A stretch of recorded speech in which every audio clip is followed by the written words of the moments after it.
Oke, teman-teman, ini kita masuk ke museum ya.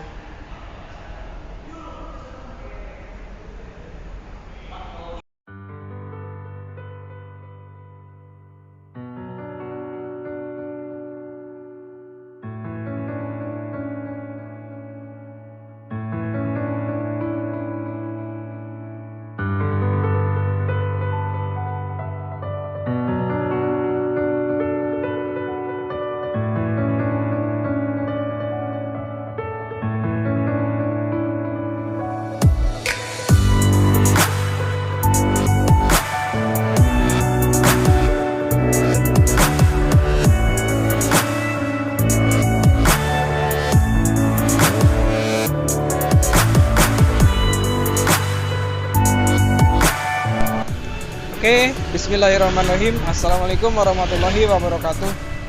Apa kabar teman-teman semuanya? Jumpa lagi di channel gue. Hari ini hari Senin tanggal 27 Maret 2023 ya, yang bertepatan dengan hari kelima di puasa di bulan suci Ramadan 1444 Hijriah. Alhamdulillah, cuaca cerah ya. Walaupun tadi sempat diguyur hujan lumayan agak gede ya. Dan saya mau mencoba ngabuburit ke belakang, sekalian nengok museum Rasulullah yang baru aja diresmikan ya tadi jam 1 oleh Bapak Gubernur Bapak Ridwan Kamil.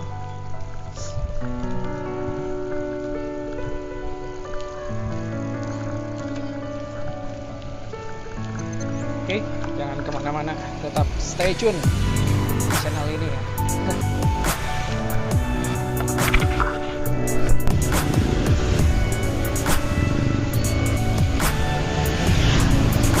Oke, teman-teman, sebenarnya jarak dari rumah ke Masjid Raya Al Jabar itu hanya sekitar 1,3 km ya, dekat sekali.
Oke, teman-teman, hanya beberapa meter lagi.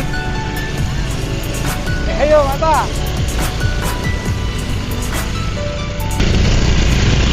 Ayo.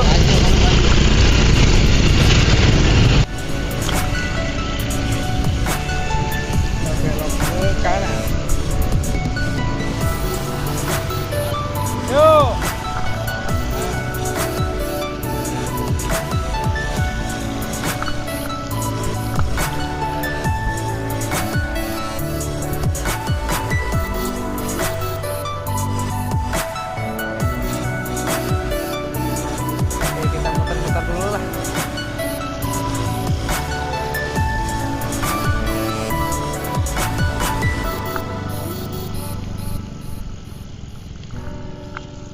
Alhamdulillah, kawasan Masjid Raya Al Jabar sekarang sudah lebih tertib ya.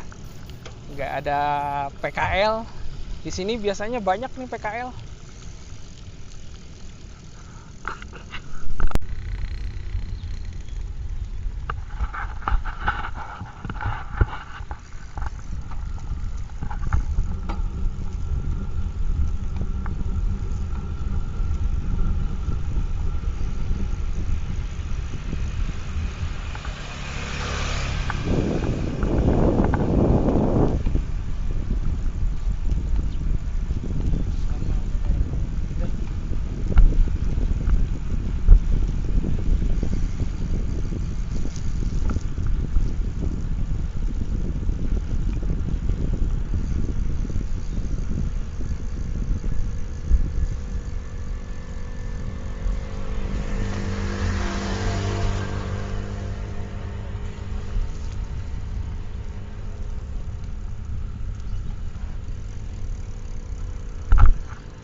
Oke, teman-teman.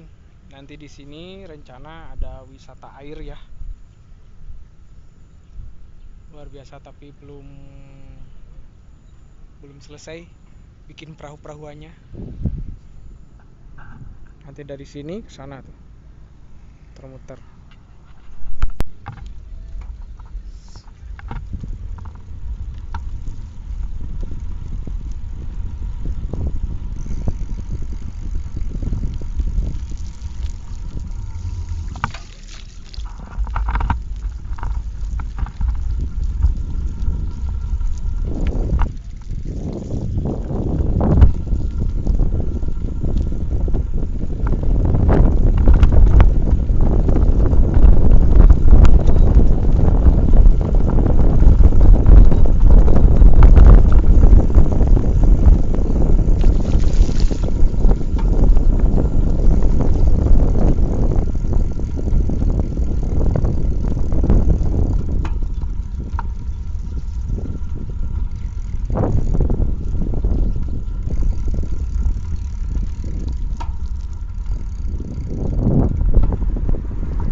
Miniatur perahu Nabi Nuh.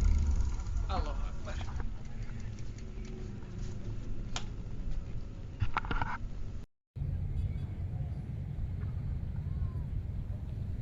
Guys, ini saya sekarang berada di miniatur perahu Nabi Nuh ya, yang letaknya berada di samping selatan Masjid Raya Al Jabar.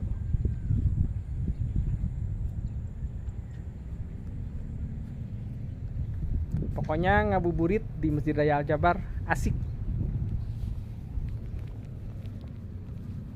Turun lagi ya, nggak ada orang, saya cuma sendirian. Nanti kita masuk ke dalam ya, kita lihat museum Rasulullah Shallallahu Alaihi Wasallam di sana tuh.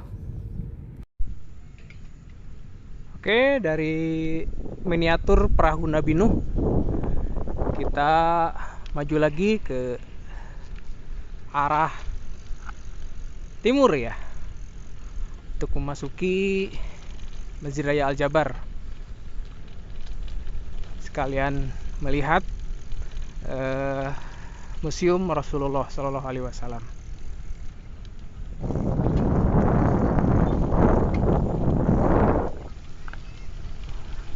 Ada bandros juga ya guys.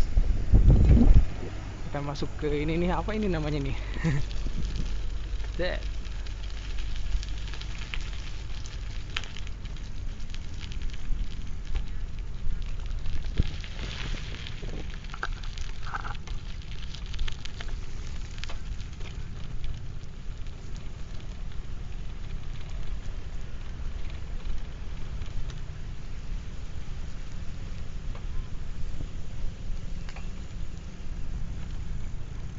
Kita lihat dulu ke bendungannya di sini teh. Nih ada bendungan. Oke,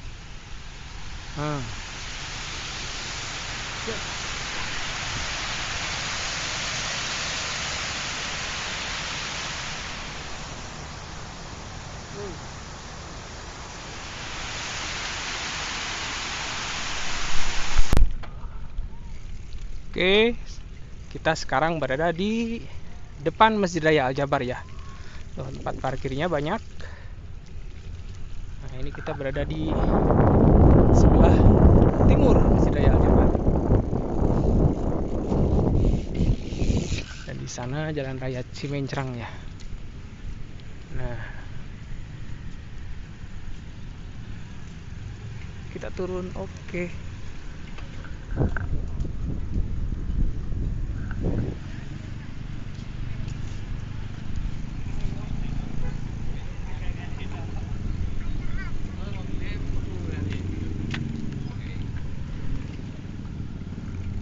Ada yang main ini juga.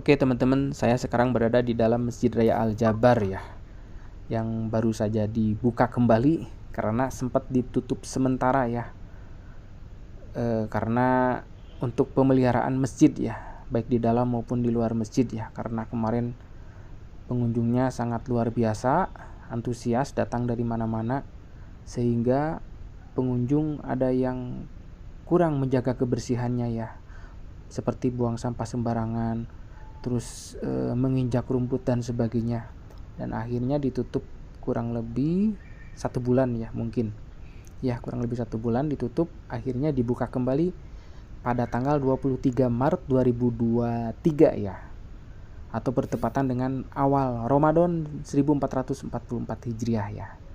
Dan pada hari ini tanggal 27 Maret 2023 atau hari Senin, Bapak Gubernur juga, Bapak Ridwan Kamil, meresmikan Museum Rasulullah dan Sejarah Islam ya. Yuk tetap stay tune di channel ini, bagaimana perjuangan Nabi di kala itu dan bagaimana pula sejarah agama Islam masuk ke Indonesia ya. Dan sekarang teman-teman, saya berada di bawah Masjid Raya Al Jabar ya, atau di basement ya.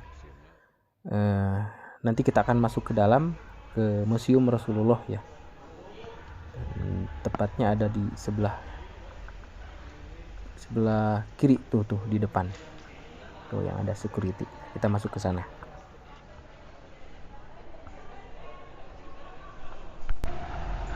Oke, teman-teman, ini kita masuk ke museum ya.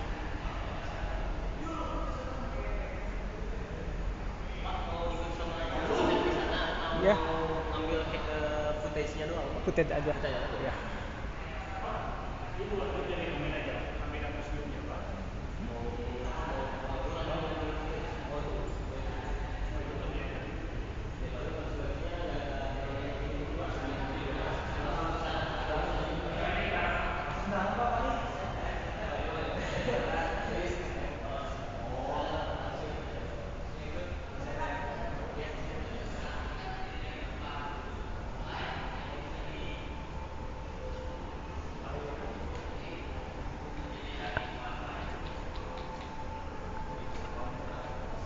Bapak ikut ke latar ini aja biar sekalian dijelasin.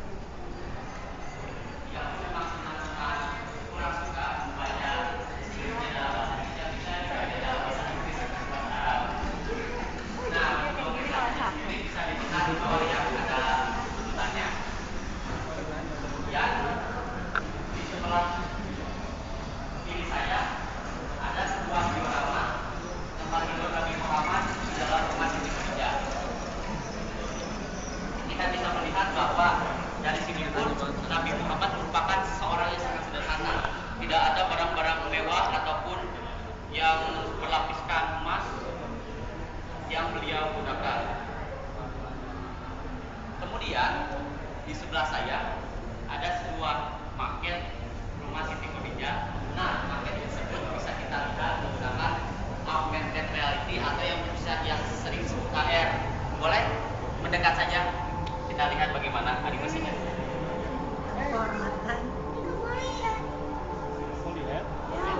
Mau dilihat? Ini mau lihat? Tuh, ada yang lagi jalan.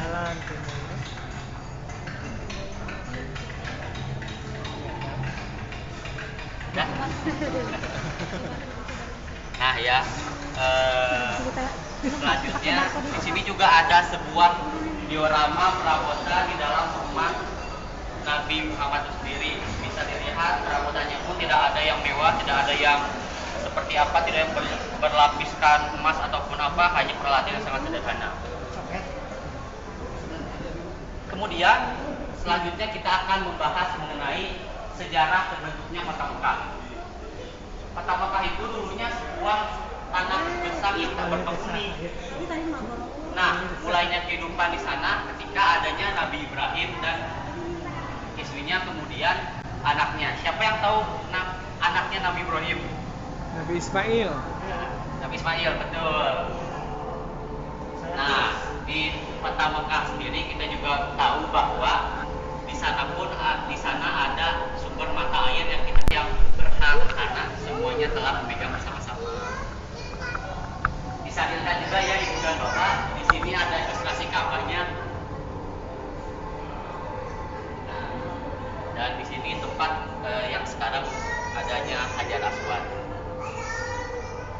Nah, kemudian kita akan membahas mengenai terbentuk kondisi Ka'bah dari masa ke masa.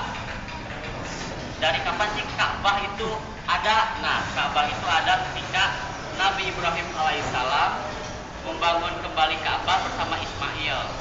Kemudian mereka merawat bersama masyarakat lainnya hingga akhirnya menjadilah seperti ini. Nah, untuk lapisan yang berwarna hitam itu di Ka'bah itu merupakan kiswa. Kiswa adalah sebuah kain yang menutupi di luar bangunan Ka'bah yang berwarna hitam. Nah, kain tersebut diproduksi hanya oleh dari perusahaan yang diberi wewenang oleh kerajaan Arab. Nah, selanjutnya kita akan masuki Gua Jero.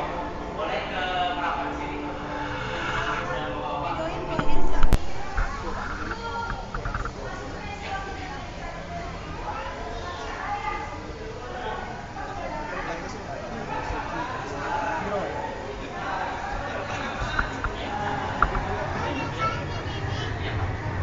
Nah, di Gua Jero sendiri Nabi Muhammad menerima sebuah wahyu, yaitu surat Al-Alaq ayat 1 sampai 4. Di sini merupakan sebuah penggambaran kondisi ketika Nabi Muhammad menerima wahyu dari Allah, yaitu surat Al-Alaq ayat 1 sampai 4. Selanjutnya kita akan masuki fase Mekah. Ayo Bapak dan Ibu, mohon ikuti saya.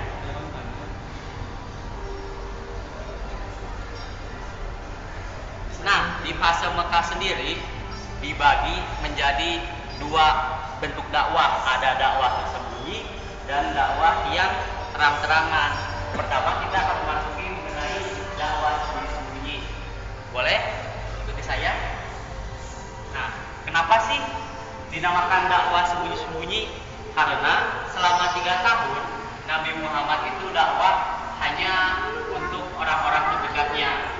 Beliau tidak ingin bahwa kaum Quraisy mengganggu aktivitas dakwah beliau. Bisa dilihat di sini juga mengapa warnanya sangat hitam, karena ini kita merupakan representasi dari sesuatu yang tersembunyi. Kemudian di awal dakwah, ketika dakwah sembunyi-sembunyi, ada 10 orang yang masuk Islam yang dinamakan As-Sabiqunal Awwalun. Nah,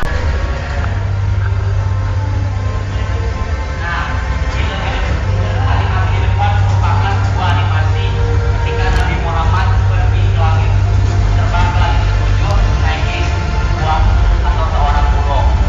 Seekor burung. Kita bisa lihat di depan ini ya.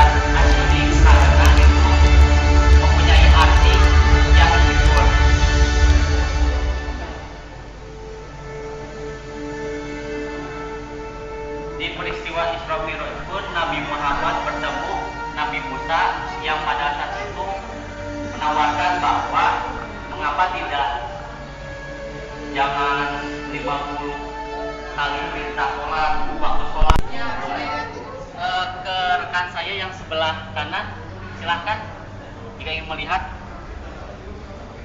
Kita akan melihat seperti animasi ketika kita melihat kediaman rumah Siti Khadijah.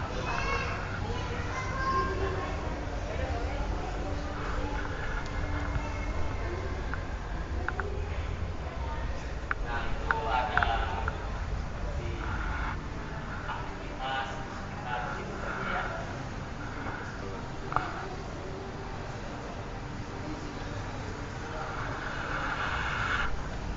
Nah, kemudian untuk menandakan persaudaraan yang erat tersebut, Nabi Muhammad Betul, Madinah seperti ini. dan yang lain-lainnya membuat sebuah piagam Madinah. Piagam di situ berisikan tentang mereka sepakat untuk saling melindungi dan menyayangi. Kemudian bila ada perselisihan maka akan dikembalikan jalan tengahnya. Ayo Bapak Ibu ikuti saya sebelah sini. Nah, ini kita sudah memasuki fase di mana terjadinya banyak peperangan. Yang pertama yang akan saya bahas adalah perang Badar. Boleh mendekat aja Ibu dan Bapak. Nah, perang Badar itu apa sih? Perang Badar adalah perang yang pertama kali dilakukan antara umat muslim di bawahnya ini, di sekitarnya ini Bu. Ini merupakan diorama ketika perang Badar itu terjadi. Setelah perang tersebut banyak hal-hal yang maksud saya banyak perang-perang yang terjadi dan di sini adalah runtutannya. Nah, ada satu perang yang dimana Nabi Muhammad berjanji bahwa ketika sudah mengepung Mekah, Nabi Muhammad tidak akan menyerang kaum Quraisy yang berada di rumahnya. Oleh karena itu, pasukan muslim hanya menghancurkan berhala dan sebagai tanda kemenangannya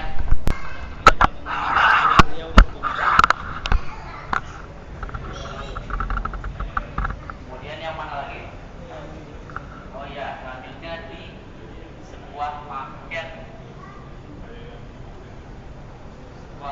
yaitu tentang hari terakhir Nabi hingga wafat. Sini juga ada animasinya ya, menggunakan augmented reality. Ya.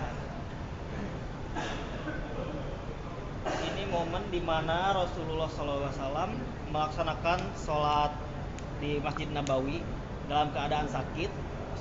Jadi imamnya digantikan oleh sahabatnya. Nah, ini sebenarnya ini dulu rentetan peristiwanya sebelum yang tadi. Jadi ini hanya menceritakan momen sholat Maghrib sampai hari terakhir Nabi. Terakhir yaitu tentang akulturasi budaya atau pencampuran budaya. Untuk di daerah Jawa Barat sendiri, pertama kali Islam itu masuk melalui daerah Cirebon. Bisa dilihat ini di nomor 1 sampai ke daerah Banten.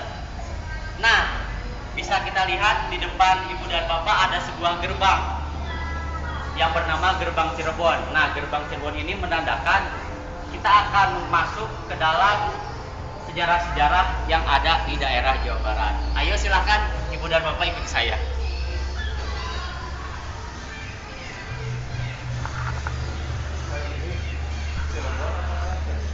Ini bagaimana Nabi Muhammad merupakan Islam hingga akhirnya sekarang bisa beribadah dengan baik. Oke, demikianlah teman-teman yang bisa saya sampaikan, semoga bermanfaat khususnya untuk yang beragama muslim ya, dan semoga juga bisa meningkatkan keimanan dan ketakwaan terhadap Allah Subhanahu wa taala ya teman-teman, dan kecintaan kita terhadap baginda Muhammad Rasulullah Shallallahu alaihi wasallam, yang sehingga kita bisa menjalankan sunnah-sunnahnya ya.